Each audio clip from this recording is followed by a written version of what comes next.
misy ny fandaminana izay napetraka ho an'ireo mpiadina hiatrika ny fanadinana ara-panatanjahantena eo amin'ny baccalauréat, ho an'ny fanadinana eo amin'ny lycée Nanisana, ny mpiadina teknika sy ny sokajy A2 Sabotsynamena, eo ihany koa ny Endurant fotsy, entina manatsara ny zava-misy ireto lamina napetraka ireto araka izao fanazavana izao. Zany tsika mpiadina baka UPS, mpianatry ny teknika sy ny A2 Sabotsynamena sy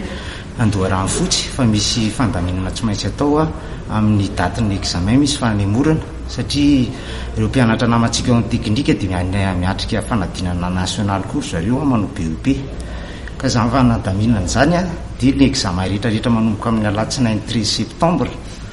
ny 27 tokony amin'ny 27 août ka hatramin'ny 30 août dia miembotra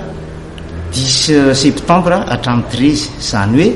le latsinainy 27 lasa latsinainy 10 septembre, le talata 28 août lasa 11 septembre, dia le alarobia 29 août lasa 12 septembre, ny alakamisy 30 août lasa alakamisy 13 septembre. Zany hoe miembotra herinandro zany le izy, dia ny ora sy ny toerana nanaovana ny examen tsisy miova fa le ao anatin'ny convocation any. Dia marihana fa le fanadinana rehetra manomboka amin'le zoma 31 août ka hatramin'ny 7 août tsisy fiovana io fa mijanona ihany. Dia farany manaitra anareo école mbola tsy naka convocation, tongavy nareo maka ny convocation anareo fa efa atombotra ny examen.